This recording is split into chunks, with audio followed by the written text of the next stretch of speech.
Hello, everybody. It is Amlee, your everyday light worker, and I am back after a long hiatus.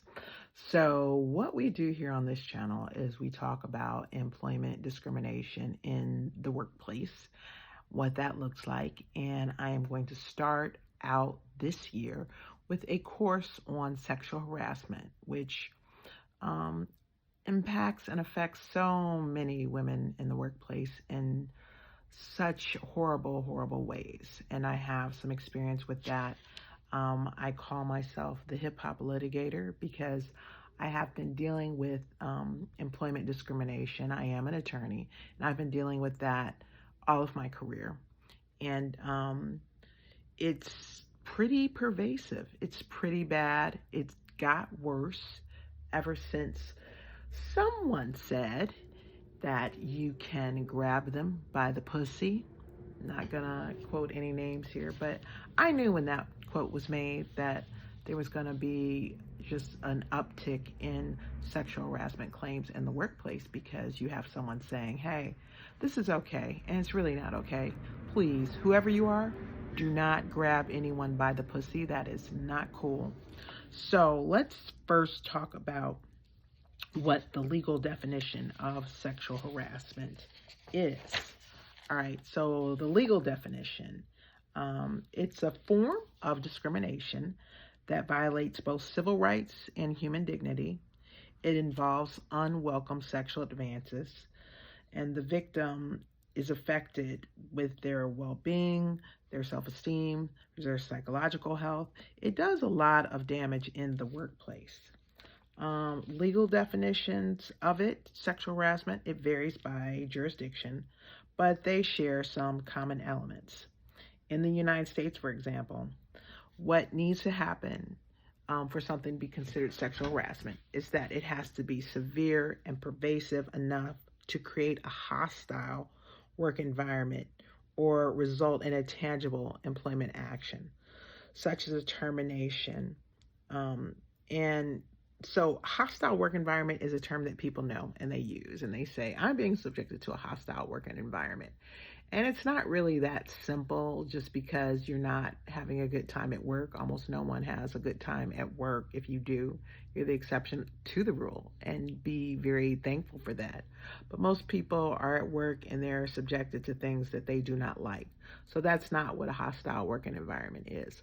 A hostile working environment means that things are so bad and they're so severe, you can't really concentrate on your work and you can't do your work because you're constantly being offended by inappropriate sexual remarks. They're just pervasive. You hear them all the time, and people can't focus on their work because they're too upset or too distracted by the constant sexual either commentary or advances or remarks about a person's body, or requests that they do something, some kind of sexual favor, or that they go out with an individual.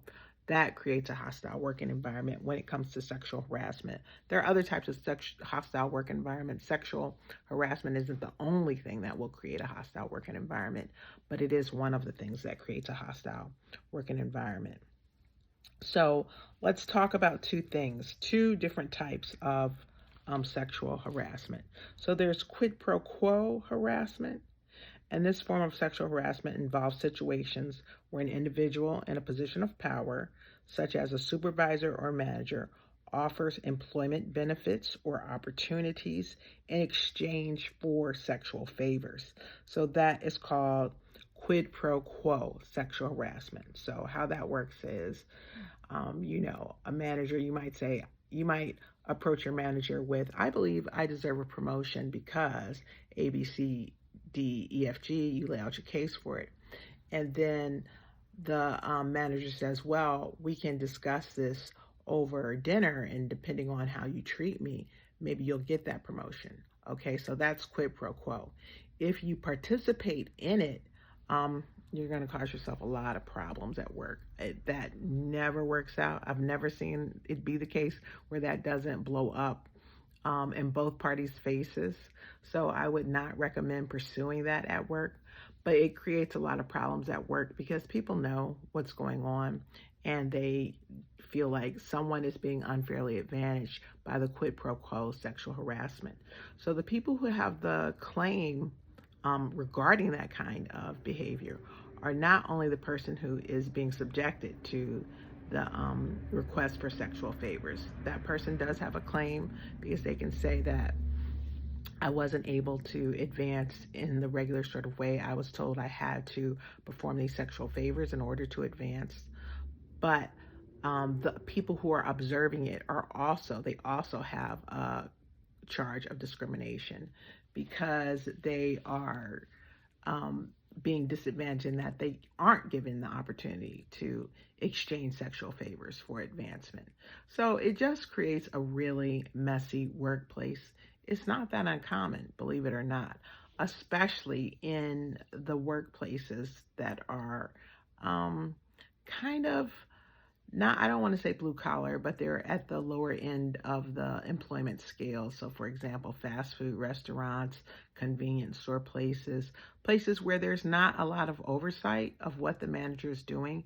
You usually have these kinds of requests made. I will let you have off from work on Tuesday if you give me this if you do this sexual favor for me today. So that's not uncommon. It is illegal. It should not be happening, but it happens a lot. I'm just going to be real with you. When it happens, what your remedies are to say, no, I'm not going to do this. This is illegal. This is sexual harassment. But a lot of times, if you're at that low level kind of in the workforce, a lot of times you will get fired for complaining about the sexual harassment. I'm just being honest with you. You have a remedy with the Equal Employment Opportunity Commission, but they get so many complaints like this that they don't take action. They only take action on a little fraction of the cases. And it usually has to be, there's power in numbers. So if they keep getting complaints from a particular location, then that is when they will take action usually. So your best bet is to get people together, and there's power in numbers when you're being subjected to that in any of these low-level type of workplaces. So that is quid pro quo. Let's move on to hostile work environment harassment. A hostile work environment arises when unwelcome sexual comments or actions create an atmosphere that is intimidating, offensive, or hostile. It need not involve a direct threat of adverse employment consequences, but still has a profound impact on the victim's well-being and ability to perform the job. So again, as I was saying before, this has to do with people doing and saying things in the work environment where an employee is so distracted by the inappropriate behavior, the lewd behavior, the offensive behavior, that they can't really focus on their jobs. That is considered hostile work environment sexual harassment. Again, it's not that uncommon in certain kinds of workplaces.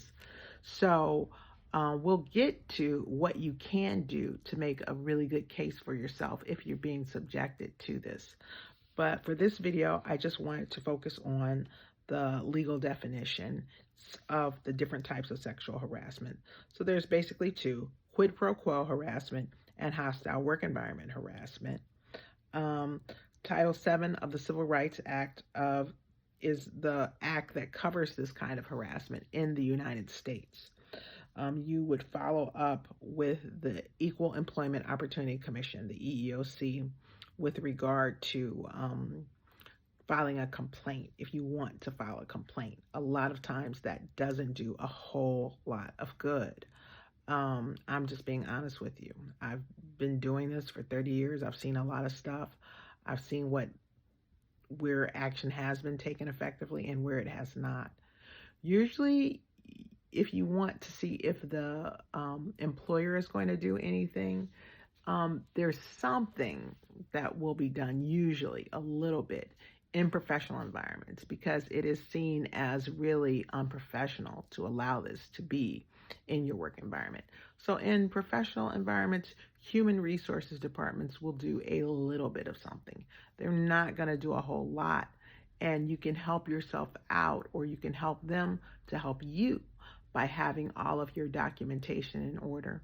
And I realize that it's really difficult to document when you're being subjected to this. Oftentimes, people are not in the mood to be documenting the kind of harassment they're being subjected to. But that is when you have the strongest case. I'm just letting you know what the deal is. It's up to you how you pursue protecting yourself in these environments. So that's all we're going to talk about today, because it's a lot of information. And we're going to be doing a whole entire course on sexual harassment.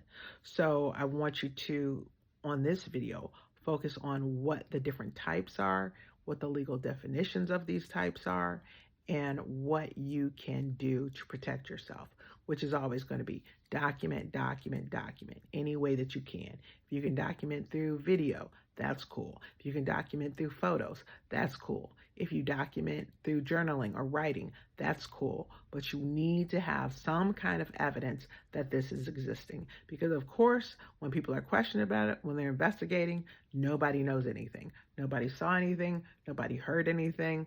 And so having your documents in order is one way that you can protect yourself. So I hope this helps. Again, Am Lee, your everyday light worker, and I am here today talking about the definitions of sexual harassment. All right, talk to you guys later. Bye-bye.